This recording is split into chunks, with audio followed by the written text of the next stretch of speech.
Hello everyone and welcome to my channel. Here I make book related videos. So if you are interested in books, do subscribe to my channel and do not forget to hit the bell icon so that you get notified every time I post a new video. In today's video, I am going to talk about the books that I read during June and July. June was an average reading month for me. I read 6 books including a mystery, a classic and a historical fiction. So here are the books that I read. The first book is The Devil and Miss Prem by Paulo Coelho. This is one of those books that make me fall in love with Paulo Coelho's writing all over again. The book basically tries to explore the notion of good and evil. The basic premise of the novel is that a stranger with a tragic past comes to a small town. He buries 11 bars of gold in the woods, and he shows the local barmaid Chantal Prem the buried treasure and tells her that the treasure can belong to the villagers on the condition that they will murder one of their own. Now it is up to Chantal whether she wants to share this deal with the villagers or not. It now falls on her shoulders not only to save her village but to prevent her people from committing a crime which they have deemed justifiable. This is Paulo Coelho's masterpiece and a must read. The next book is The Devotion of Suspect X by Keigo Higashino. This is the first book that I have read by this author and I absolutely loved it. This is a murder mystery with a difference. The murder takes place in the beginning of the book, and what follows is a brilliant cover-up, followed by a police investigation led by Detective Kusanagi with the help of the brilliant physics professor Yukawa. The climax is both chilling and moving and confronts emotions that crime fiction rarely covers. The Devotion of Suspect X is not only an extraordinary thriller but also a love story. A very strange one, but a love story nonetheless. It will linger long in the memory. I have also done a detailed review of the book. I will leave the link in the description box below. Do check it out. The next book is Erotic Stories of Punjabi Widows by Balli Kaur Jaswal. I picked this book after reading so many good reviews on online forums. But it was totally unexpected. Though the title mentions it, but I thought that surely it doesn't contain erotic stories. But it did.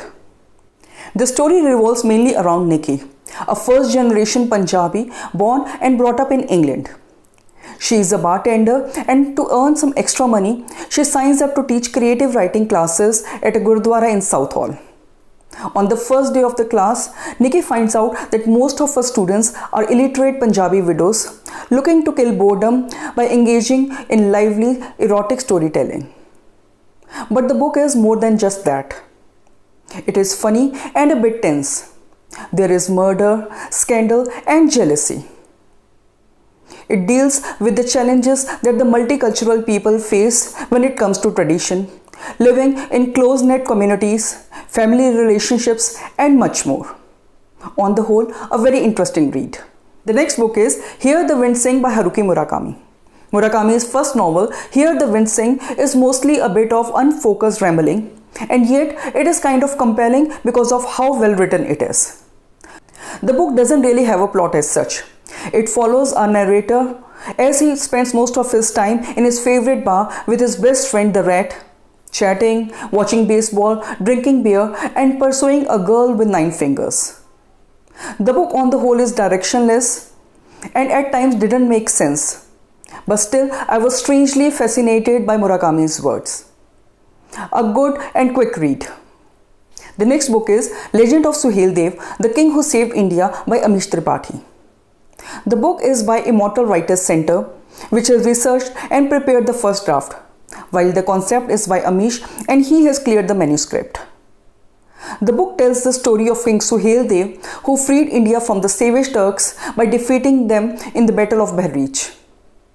The book lacks the magic of Amish. Though the opening chapter of the book, which is about the attack on Somnath temple, is brilliant, but later somehow the story lost its sheen. I have also done a detailed review of the book. I will leave the link in the description box. The next book is The Metamorphosis by Franz Kafka. This strange novella tells the story of a traveling salesman, Gregor Samsa, who is transformed overnight into a monstrous insect. He is unable to work now and so his family struggles financially. As Gregor becomes useless, he is marginalized and despised. The climax is quite shocking, and one is left sad and heartbroken for Gregor. This timeless classic exposes the ugly truth of the society which casts aside its members when they stop being of use. This is a brilliant piece of literature and a pure pleasure to read. Now coming to July, I read 10 books in July which include classics, murder mysteries, Hindi books and a non-fiction. The first book is Frankenstein by Mary Shelley. Mary Shelley wrote this timeless classic when she was just 18 years old. The novel tells the story of Victor Frankenstein, a young scientist who is on a mission to create new life but ends up creating a monster. The novel raises questions on the dangers of knowledge and shows probable consequences of trying to play God. The novel was published 200 years ago, but the questions it raises are relevant even today. The next book is Chaurasi by Satya Vyas. Chaurasi is not only a heartwarming love story but also a tale of violence. It tells the love story of Rishi and Manu, which is set against the 1984 riots. It beautifully explores how love blossoms in young minds amidst the restrictions of a small town.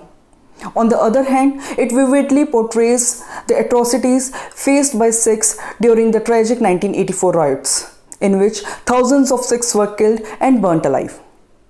I have also done a detailed review of the book.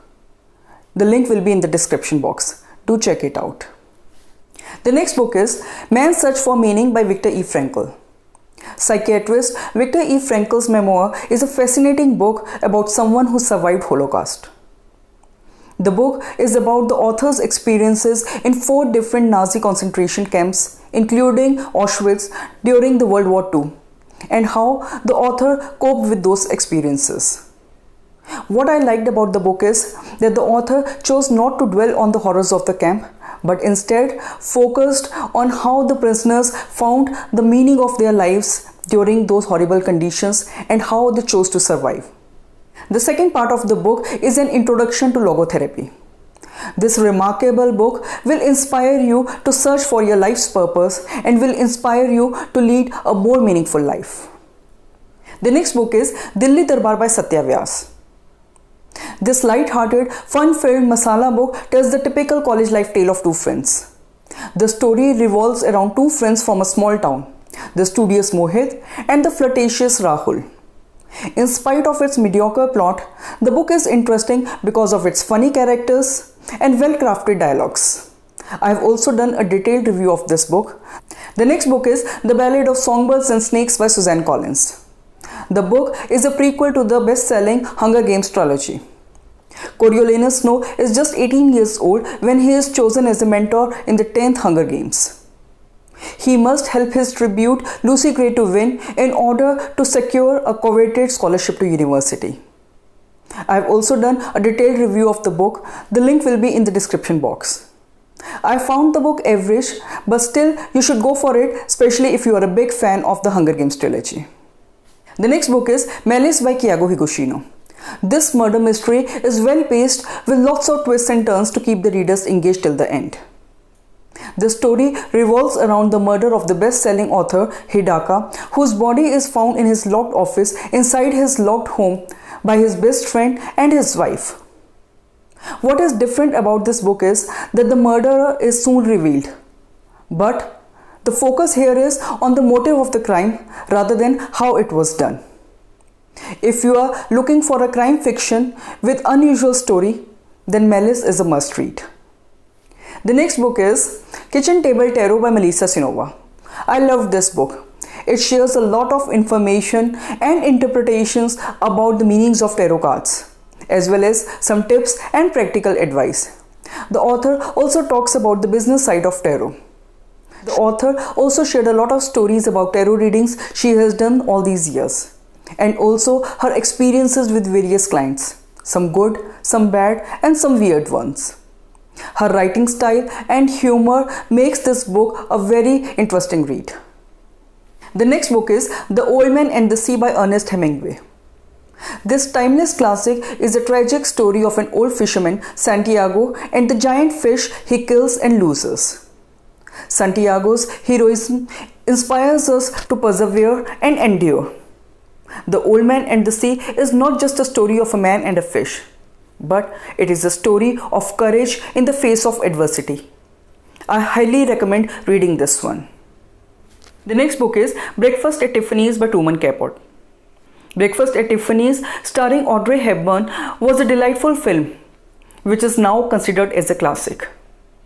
About the book? Well, I didn't know there was a book also. This novella charms the readers with its lively storyline. The book is about a writer, Fred, who reminisces about his strange and lively neighbor, Holly Golightly. Although I had loved the movie, but I loved the book even more. And the last book is Dark Places by Gillian Flynn. Dark Place is the story of Libby Day, who is the sole survivor of a gruesome massacre. Her mother and two sisters were killed on a winter night when she was just 7 years old. And it was due to her testimony that her elder brother Ben was tried and convicted for those murders. Now, Libby Day is in her 30s and is beginning to question the details of what happened during that fateful night. This is a well-written, fast-paced murder mystery which will keep you guessing till the end. But the story is very dark and gruesome. There are brutal killings, molestation, Satan worship, bullying, and drugs. Some parts are so dark and so disturbing that I had to keep the book aside for a while. And then I even had trouble sleeping during the night. The book is certainly not for everyone. You have to have a certain taste for the dark and the dreadful if you want to enjoy this book. So these were the books that I read during June and July. Which was the last book that you read? Please share with me in the comments below. And if you have liked this video, please like, comment and share. And if you haven't subscribed to my channel yet, please subscribe. Until my next video, bye and take care.